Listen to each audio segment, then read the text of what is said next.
He once ruled where newer gods now reign. He will reign again when the other gods fall. Read his name, raggedy and red. Jhebbal Sag.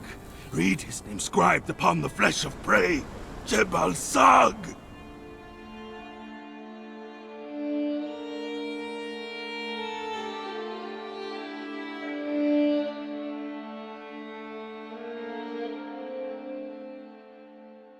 As the embers of Almariah smoulder into the burning midday sun, the victorious exiles pick the ruins for treasures, the scent of iron carrying on the ragged wind.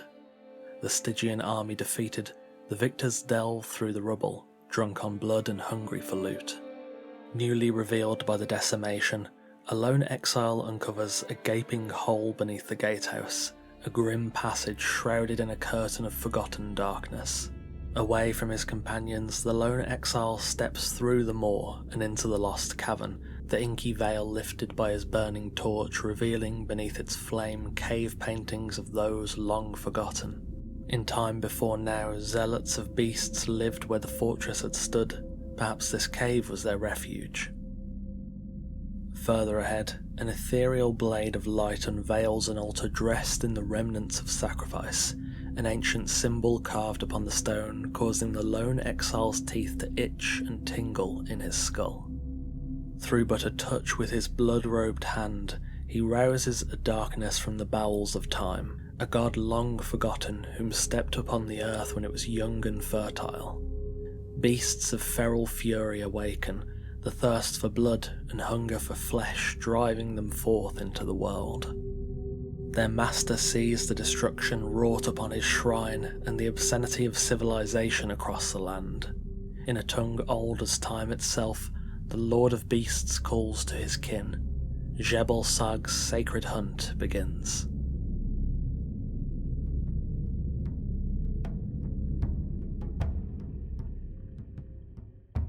The followers of Jhebbal Sag congregate at his shrines, the priest speaking his true word to consecrate the hunt. Beasts of all manner join to gain his favour, the kin of those who loped with blooded fang from the ruins of the fortress now stalking the barren nights in honour of the Lord of Beasts. The exile encounters a lone hunter on the road, slaying him with ease, discovering a satchel containing strange teeth and a patch of flesh pointing to a newly roused beam of light that strikes through the night sky like lightning. Arriving upon the beam's source, the exile finds a small camp of the Beast Lord, helmed by his grisly altar. The beasts there are calmed, and the woman tells of the hunt. The hunt is Jhebbal Sag's most sacred sacrament.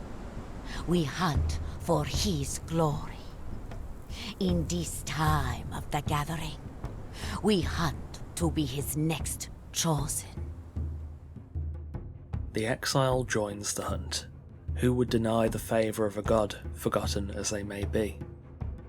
He travels north to the frozen temple, decorating himself in the painted sigils of Jhebbal Sag, the biting cold gnawing at his flesh. He does combat with a mammoth, and from its flesh takes a brand, the symbol ancient and forgotten which sets his teeth to tingle. He travels east, through the jungle and to the shore before Flotsam, where the sea air dries the flesh and gulls call overhead. He summons and slays a great panther, and from its flesh rends another marking of the beast. Back west, into the biting desert where the shadow is the only reprieve of the burning sun. In that shadow of the Black Galleon he rouses an ancient rhino and slays it thusly, claiming the third and final brand. The exile trudges west once more, following the call of the Beast Lord's light.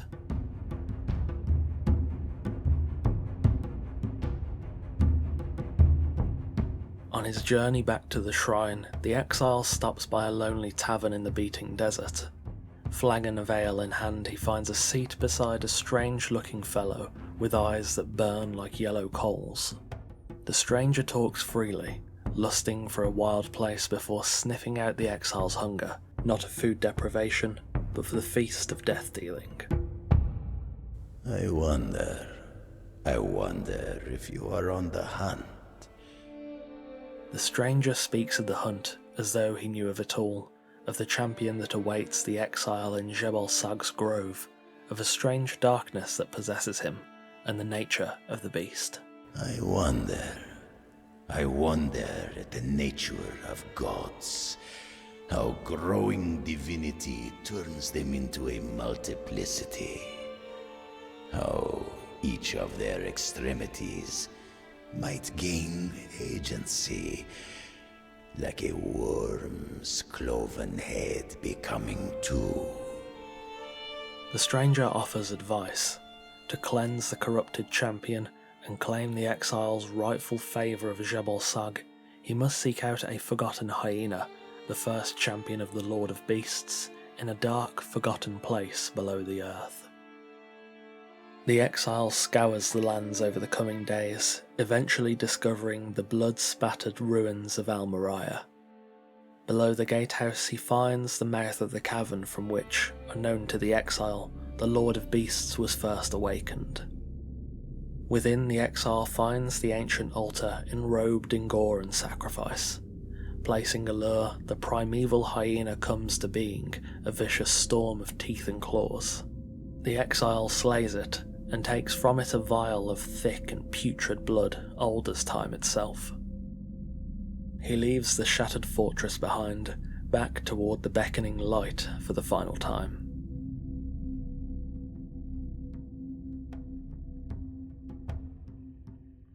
The exile reaches the altar, crafting a lure for the Grand Champion, a masterfully assembled bundle of meat and vegetables, the brand of each champion before it, and finally the ancient blood of the hyena to taint the corruption within the champion.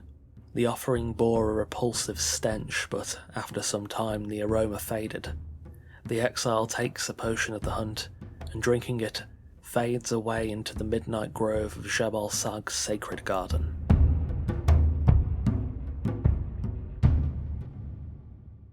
Awakening beneath the luminescent sky, the exile sheds his armour, the painted sigils of the Beast Lord still upon his flesh.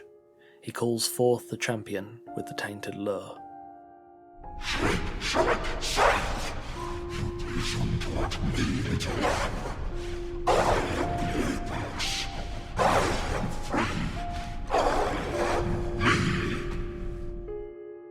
His corruption cleansed, the champion fights with the fury of Jhebbal Sag's sacred blessing. The exile dodges great slams and enormous claws, slashing through the thick Ursine hide.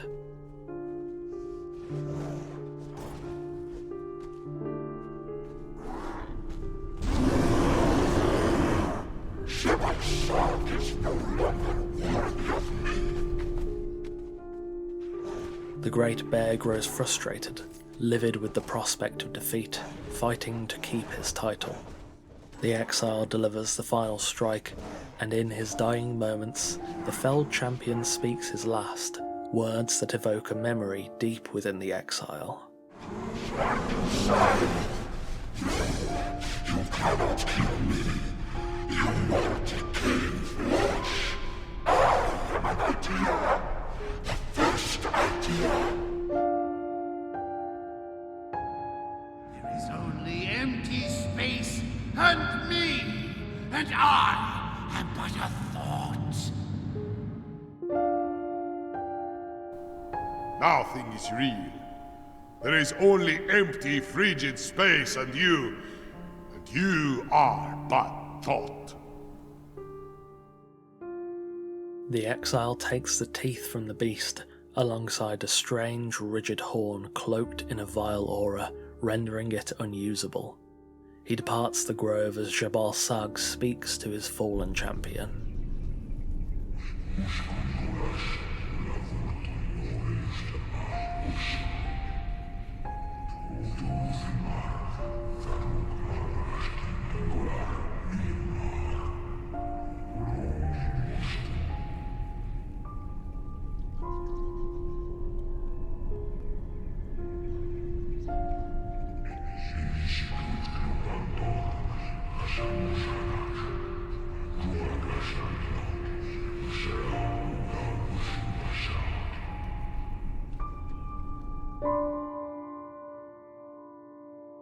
The exile awakens at the shrine, still slathered in the sigils of the Beast Lord. The newly crowned champion of Jhebbal Sag, his sacred hunt is complete. He leaves the shrine behind, forgetting of the hunt and the strange magic corrupting the champion. The horn would shed its vile aura in the coming days, and with the blessing of Jhebbal Sag, the exile found himself able to call upon the cleansed spirit of Gura the Hunter, the fallen werebear champion. As the sands slide away with the coming winds, much has changed within the exile lands. The Stygians lay defeated, their tormentors slain by the beasts of Jhebbal Sag. The ancient Lord of Beasts has awoken, and though his hunt may have ended for now, savagery may only abate for a short while, before Jhebbal Sag calls upon his children again to bear fang and claw and spill yet more blood upon the sands.